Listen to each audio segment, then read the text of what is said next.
કણિયેટ ગામમાં 77માં પ્રજાસત્તાક પર્વની ઉત્સાહભેર ઉજવણી। નમસ્કાર, voice of Mahisagar news channel પર આપ સૌ દર્શકોનું હાર્દિક સ્વાગત છે।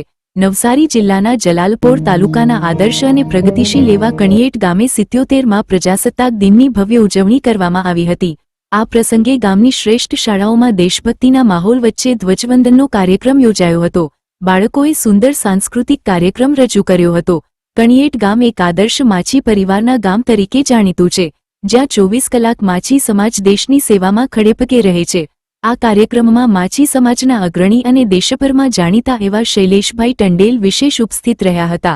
તેમની સાથે કોઓર્ડિનેટર શ્રી નેહાલીબેન રમેશભાઈ ટંડેલ, સમારંભના ઉદ્ઘાટક તથા પ્રમુખ શ્રી ડોક્ટર હર્ષદભાઈ મણીલાલ ટંડેલ, અતિથિ વિશેષ શ્રીમતી મનાલીબેન જે ટંડેલ, સરપંચ શ્રી કણિયેટ ચોરમલાભાઠા ગ્રામ પંચાયત શ્રીમાન સુભાષભાઈ જીણાભાઈ ટંડેલ, સિમેન્સ કણિયેટ સહિત મોટી સંખ્યામાં સમાજના ભાઈ બહેનો જોડાયા હતા।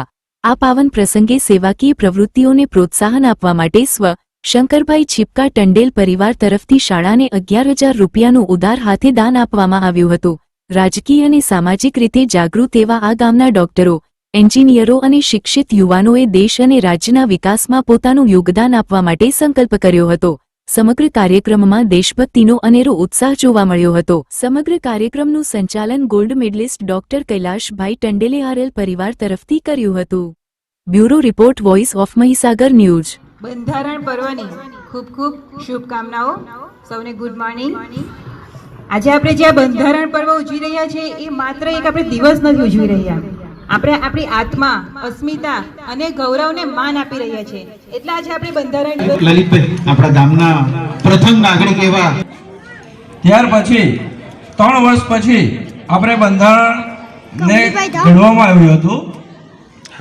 આપણને એવું લાગે છે કે બંધારણ ઘડવાની જરૂર કેમ પડી હશે, પ્રજાસત્તાક દિન કેમ ઉજવવો પડે? તો